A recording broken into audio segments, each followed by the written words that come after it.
नमस्कार. कसे आहात सर्व? मस्त आहात ना? मस्तच राहा. सर्वांना सर्वप्रथम श्री स्वामी समर्थ.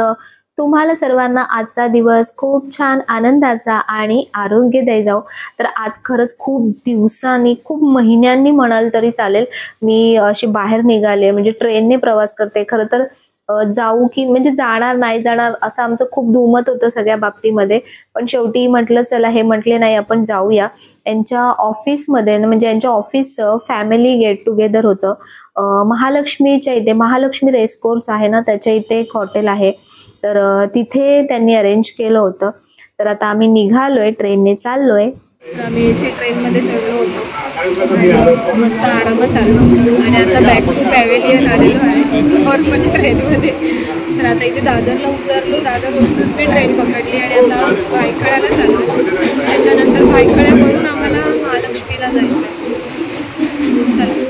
तिथून काही टॅक्सी मिळाली नाही, तर मस्त बस होती समोर, बसमध्ये चढलो आणि त्या वेन्यूवरती पोचलो. तर आम्ही गेलो होतो तेव्हा खूप आम्हाला म्हणजे उशीरच झाला होता ऑलरेडी निघायला आणि पोचायला सुद्धा. पण लकीली खरंच आम्ही म्हणजे ओलाने वगैरे गेलो नाही, कारण एवढा ट्रॅफिक असतो ना, आपण बसूनही कंटाळून जातो आणि पोचेपर्यंत आपण खरंच खूप फ्रस्ट्रेटही होऊन जातो. म्हणून कधी कधी असं वाटतं की ट्रेनने थोडासा त्रास होतो, पण बाकी गोष्टी म्हणजे सोयीस्कर वाटतात. आणि गर्दी एसी ट्रेनमुळे खूप कमी मिळाली आणि व्यवस्थित पोहोचलो आम्ही. तिथे पोहोचल्यानंतर ना खूप साऱ्या वेगवेगळ्या ऍक्टिव्हिटीज होत्या आणि खूप भारी वाटतं मला की फक्त पार्टी म्हटल्यानंतर फक्त खाणं, डान्स किंवा काय अशा गोष्टी नव्हत्या. तर त्यांनी फॅमिलीला इन्व्हाइट केलं होतं आणि त्याच्या हिशोबाने काही गोष्टी प्लॅन केल्या होत्या. खूप मस्त वाटलं की हे बघा, हे आपण जे पॉट्स वगैरे बनवतो, मातीच्या गोष्टी, तर मुलांना ह्या सगळ्या कल्चरल गोष्टींचा असा एक थोडासा का होईना टच मिळतो ना, खूप फरक पडतो.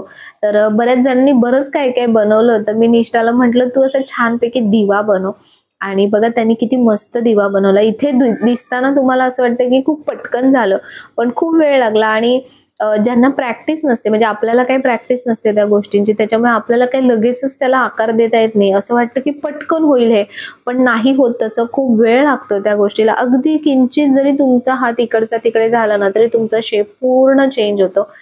पण ही गोष्ट म्हणजे अनुभवण्यासारखी आहे. मी जेव्हा राजस्थानला गेली होती तेव्हा सुद्धा मी असे मस्त मस्त पॉट बनवला होता आणि निष्ठाचा वेल डन, मस्त काम झालं, छान दिवा बनवला. आणि हा दिवा कसा जपून आणला आम्हालाच माहिती. तर सगळ्यांनी मस्त मस्त वेगवेगळे पॉट्स बनवले होते आणि ही यांची टीम आहे ऑफिसची. तर इतर वेळी आपण फक्त जेव्हा फोनवर, व्हिडिओ कॉलवर ऐकतो, बोलतो किंवा त्यांच्याकडून काही गोष्टी गमती जमती ऐकतो, तर तेव्हा फक्त नावाने सगळे व्यक्ती आपल्याला माहिती असतात. पण ज्यांच्या सोबत तुम्ही 24 तासांमधले बराचसा टाइम तुम्ही घालवता, तर अशा सगळ्या वेगवेगळ्या व्यक्तींबरोबर भेटणं, त्यांच्याशी बोलणं, तर खूप फरक पडतो. म्हणजे ऑफिसमधलं जे एक वातावरण असतं ना, ते वेगळं असतं. आणि जेव्हा अशा गोष्टी गेट टुगेदरमध्ये जे वातावरण असतो, आपण खूप सारं ओपन अप होतो, तेव्हा आपले बॉसेस जरी असतील किंवा आपले सिनियर्स असतील, तरी आपण प्रत्येकासोबत ओपन अप होतो. आणि जेव्हा फॅमिली सोबत येतो ना, तेव्हा आणखीन वेगळा म्हणजे इम्पॅक्ट पडतो त्याचा. तर खूप छान वाटलं. आम्ही खूप, निष्ठा जेव्हा लहान होती ना, 5 वर्षाची होती, तेव्हा एक गेट टुगेदर झालं होतं. त्याच्यानंतर आता हे गेट टुगेदर आहे. तर खूप एन्जॉय केला, खूप मस्त मज्जा आली. सगळ्यांना भेटून सुद्धा खूप भारी वाटलं. खरंच सगळे खूप छान आहेत, बोलायला वगैरे मस्त आहेत. आणि कुठले कुठले वेगवेगळे डिपार्टमेंट मधले कोण कोण आहेत, काय आहेत, असं सगळं खूप मस्त वाटतं. तर सेकंड बघा, तिथे ही एक ऍक्टिव्हिटी होती की तुम्ही समोर बसायचं आणि ती व्यक्ती बघा किती फटाफट तुमचं ड्रॉइंग काढते.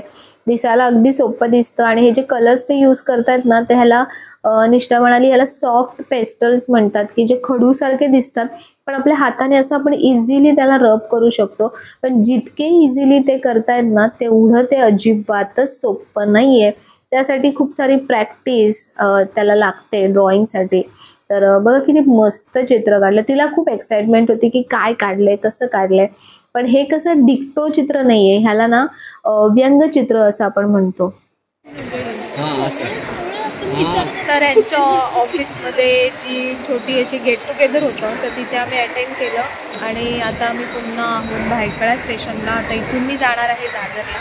आणि दादरला गेल्यावर बघू काय, पितृपक्ष चालू आहे म्हणून कदाचित जास्त गर्दी नसेल आणि परत येणं शक्य होत नाही, तर म्हणून म्हटलं ॲटलिस्ट एक नजर मारून बघू की दादरला काय आहे, नवीन काय आलं आहे का. तर तसं काय आलं असेल तर ते पण मी तुमच्यासोबत शेअर करेन. आणि आम्ही हा दिवा हातातच घेऊन चाललो आहे, सुकला नाही येतो अजून, कारण इथे सकाळी निघालो तेव्हा तिथून पाऊस सुरू होता, आता इथेही पाऊस सुरू आहे. तर आता चला, आता आम्ही चाललो आहे ट्रेन पकडून आता दादरला तर भायखळावरून आम्ही ट्रेन पकडली आणि पुन्हा आम्ही भायखळावरून दादर अगदी जवळ आहे त्यामुळे. आणि तुम्ही वेगळ्या म्हणजे रॉंग साईडला तुम्ही जेव्हा जाता ना तर तेव्हा म्हणजे गर्दी जास्त नसते, तर काहीच गर्दी नव्हती. आम्ही लेडीजमध्येच चढलो आणि अगदी 2-3 स्टेशन नंतर दादर स्टेशन येतं. तर टॅक्सीचा वापर करण्यापेक्षा ना ट्रेन सगळ्यात बेस्ट आहे. जर तुम्ही प्रॉपर वेळेला दुपारच्या वेळेमध्ये जर तुम्ही कुठे जाल ना, आणि आज माहित नाही, आज गर्दी पण म्हणजे सगळीकडेच खूप कमी होती. तर आम्ही दादरला उतरलो. दादरमध्ये आता आम्ही दादरमध्ये फिरतोय आणि तुम्हाला मी दाखवते की बघा मार्केट, हे जे दादरचं मेन मार्केट आहे जिथे सुरुवातच फुलांपासून सुरुवात होते. पूर्वी मला आठवते की काहीही असू दे, सगळ्या गोष्टींसाठी खरेदीसाठी ना दादरलाच जायचो सगळे. पण आता ते प्रमाण जरा कमी झालं. तर इथे बघा स्ट्रीट शॉपिंग इथे जास्त तुम्हाला दिसेल. तर भरपूर वस्तू, अगदी स्वस्तातली स्वस्त आणि महागातल्या महाग वस्तू सुद्धा तुम्हाला इथे बघायला मिळते. पण एक गोष्ट इथे जी आहे ती म्हणजे की व्हरायटी. तुम्हाला खूप सारी व्हरायटी इथे वस्तूंची मिळेल आणि जसे जसे सण येतात ना त्या सणांच्या हिशोबाने खूप साऱ्या नवीन नवीन गोष्टी येतात. तर मी इथे मला ज्या माळा छोट्या होत्या ना देवांच्या त्या दिसल्या. त्यानंतर आसन पण छान दिसले. पण काही काही गोष्टी थोड्या महाग असतात, काही काही परवडतात. तर तुम्ही जास्त क्वांटिटीमध्ये घेतलं ना तर तुम्हाला स्वस्त पडतात. तर म्हणून जाताना काय करायचं, मस्त 3-4 जणींचा ग्रुप करायचा आणि एकत्र जायचं. म्हणजे तुम्ही जास्त क्वांटिटीमध्ये घ्याल ना तर तुम्हाला बार्गेनिंग सुद्धा तितकी व्यवस्थित करता येते. आणि बार्गेनिंगमध्ये बायकांचा हात तर कोणीच धरू शकत नाही. पण फक्त एक गोष्ट तुम्हाला सांगते की इथे जिथे स्ट्रीट शॉपिंग असते ना तिथे खूप अतिही बार्गेनिंग करू नका, की म्हणजे समोरच्याला नुकसान नाही झालं पाहिजे आपल्यामुळे. कारण बघा ऊन, वारा, पाऊस या सगळ्या गोष्टींचा म्हणजे सगळ्या गोष्टी असून सुद्धा सहन करून ते तिथे त्यांचा रोजीरोटीसाठी उभे असतात. तर त्याच्यामुळे त्यांना सुद्धा परवडलं पाहिजे अशाच प्रकारे बार्गेनिंग करा. तर इथे बघा जाताना तुम्हाला खूप सारे वेगवेगळ्या म्हणजे दादरमध्ये काय मिळणार नाही असं नाही, जी गोष्ट हवी ती तुम्हाला मिळेल. तर इथे चालता चालताना एका झाडाच्या बाजूला एका मावशींनी छोटासा स्टॉल ठेवला होता. तिथे देवी आईचे खूप सारे मुखवटे आहेत बघा आणि थोडेसे दागिने सुद्धा होते. तर मी काय करते, मी खूप म्हणजे बोलतात ना विंडो शॉपिंग करते. मी शॉपिंगचा म्हणजे आनंद घेते. मला जोपर्यंत वस्तू खूप आवडत नाही ना तोपर्यंत मी कधीच घेत नाही. कारण मग काय होतं की खूप साऱ्या वस्तू आपण घेऊन बसतो आणि नंतर मग त्या वापरत येत नाही. तुम्हाला जे हवंय ते तुमच्या डोक्यामध्ये फिक्स असलं पाहिजे. की होतं असं कधी कधी की आपल्याला बघता बघता अचानक बऱ्याचशा गोष्टी आवडतात, पण तरीही तुम्हाला खरंच त्याची गरज आहे का हा विचार करूनच तुम्ही त्या गोष्टी घ्या. नाहीतर आता भेटलंय ना घेऊन ठेवूया, नंतर कधीतरी वापरता येईल, असं करू नका. आता मला ह्या देवपूजेच्या किंवा या डेकोरच्या ज्या गोष्टी आहेत त्या लागतातच. तर म्हणून मी काय काय जे छान वाटतं, जे इथे मिळू शकत नाही अशा गोष्टी मी बघत असते. तर ह्या माळा मला खूप आवडल्या. पण एक माळ तुम्ही बघितली त्यातलं डिफेक्टिव्ह पीस होता. तर जेव्हा तुम्ही जास्त क्वांटिटीमध्ये घेता तेव्हा तुम्ही ह्या गोष्टीवर सुद्धा लक्ष द्या. तर इथे सध्या मी तुम्हाला सांगेन की अजून तरी तेवढं जेवढं सामान पाहिजे नवरात्रीच्या निमित्ताने तेवढं सामान अजून आलेलं नाहीये मार्केटमध्ये. कारण सध्या पितृपक्ष चालू आहे, बरेचसे लोक पितृपक्षामध्ये खरेदी करत नाहीत. तर मला वाटतं त्याच्यामुळेच मार्केट जरा थंड वाटलं मला. आणि पाऊस वगैरे पण सुरू आहे त्यामुळे सुद्धा स्टॉल्स बाहेर खूप जास्त दिसत नव्हते.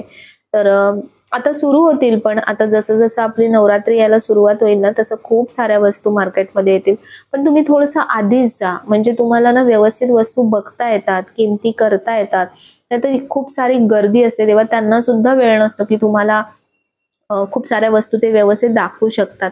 तर बघा इथे आमचे कॅमेरामॅन जेव्हा दाखवत होते ते काका तिथे बघत होते आणि त्या आमच्या कॅमेरामॅननाच विचारत होते की दादा कुठलं चांगलं वाटतंय, कुठलं घेऊ. तर अशा सगळ्या गमती जमती होत असतात जेव्हा आपण बाहेर जातो तेव्हा. जे व्यक्ती आपले कधी ओळखीचेही नसतात ना, त्यांच्यासोबत सुद्धा छानपैकी संवाद साधले जातात आणि मजा येते एकंदर अशी काय काय. तर मी ना काय करते, कधी कधी बाहेरूनच दुकान बघते की बाहेरून कसं आहे काय आहे. नाही व्यवस्थित वाटलं तर सरळ तिथून मी निघते. आता हे एक दुकान आहे ना, या ज्या आधीचं दुकान दाखवलं त्याच्या पुढेच हे एक दुकान आहे आणि इथे ना खूप खूप सुंदर अशा माळा, तोरणं, खूप सुंदर म्हणजे अगदी युनिक म्हणाल तरी चालेल. या ज्या माळा तुम्हाला दिसतात बघा, तिरुपती बालाजींसाठी अशा प्रकारच्या माळा वापरल्या जातात. जर तुमचा असा प्रशस्त असा एंट्री गेट असेल, तिथे तुम्हाला लावायच्या असतील तर एक नंबर इथे माळा मिळतात. आणि प्लास्टिकच्या नाही आहेत, सगळ्या कपड्याच्या माळा आहेत. खूप खूप सुंदर होत्या, पण खूप महागही वाटल्या मला. तर ज्यांना हव्या असतील, त्यांना परवडतात ना, त्यांनी या दुकानामध्ये नक्की या. या मार्केटच्याच लाईनमध्ये हे दुकान आहे. तर मला तर म्हणजे आवडलं, खूप सारं काही काही आवडलं, पण प्राइस वाईज मला काही पटलं नाही. तर म्हणून मी फक्त म्हणजे म्हणजे डोळ्यांचा आनंद घेतला फक्त आणि फक्त बघून आलीये की हे घ्यायचंय, हे आवडलंय, हे घ्यायचंय, असं सगळं करून आले. विश लिस्ट मध्ये सगळं टाकून आलीये. नंतर बघू, जेव्हा पुन्हा कधी जाऊ तेव्हा मी नक्की घेईन. तर फिरत फिरत थोडीशी पोटपूजा केली, साधच घेतलं, सँडविच घेतला आणि मस्त गरमागरम चहा घेतला. त्यानंतर पुढे आम्ही गेलो ना, तर हे एक मार्केट आहे, जे मेन मार्केट आहे, जे तुम्हाला देवांच्या सामानासाठी, देवपूजेच्या सामानासाठी, कीर्तिकर मार्केट जे आहे दादरला कबूतरखान्याच्या समोर, तिथे जी गल्ली जाते ना, तिथे तुम्हाला एकूण एक देवपूजेचं सामान मिळेल. तर हे जे दुकान होतं ना, इथे माझं लक्ष वेधलं गेलं ते म्हणजे खूप साऱ्या मस्त मस्त अशा वस्त्रांनी. कारण आता आपली येते नवरात्र, तर नवरात्रीमध्ये देवींना खूप सारे छान छान वस्त्र, मुखवटे, आणि हे वस्त्र बघा किती रॉयल वाटतंय. म्हणजे इतर जे वस्त्र असतात ना त्यापेक्षा खूपच वेगळं, आणि ह्यांच्याकडे खूप सारी व्हरायटी आहे वस्त्रांची, मुखवट्यांची. तर असं काय काय शॉपिंग झालं आणि आम्ही आता निघालोय. उद्याच्या व्हिडिओमध्ये ना मी तुमच्यासोबत शेअर करेन की मी तिथे काय काय वस्तू घेतल्या. आणखीन एक खूप मस्त अशी गोष्ट झाली माझ्यासोबत नकळत, तर तीही तुमच्यासोबत शेअर करेन. आणि खूप धावत धावत आम्ही ट्रेन पकडली आणि शेवटी पोचलो कल्याण स्टेशनला. तर असा आमचा छानपैकी प्रवास झाला. आजचा दिवस खूप मस्त गेला. तुम्हाला व्हिडिओ कसा वाटला, आवडला असेल, नेहमीप्रमाणे लाईक करा, शेअर करा, सबस्क्राईब करा. पुन्हा भेटूया उद्याच्या नवीन व्हिडिओमध्ये. तोपर्यंत सर्वांना बाय आणि सर्वांना श्री स्वामी समर्थ.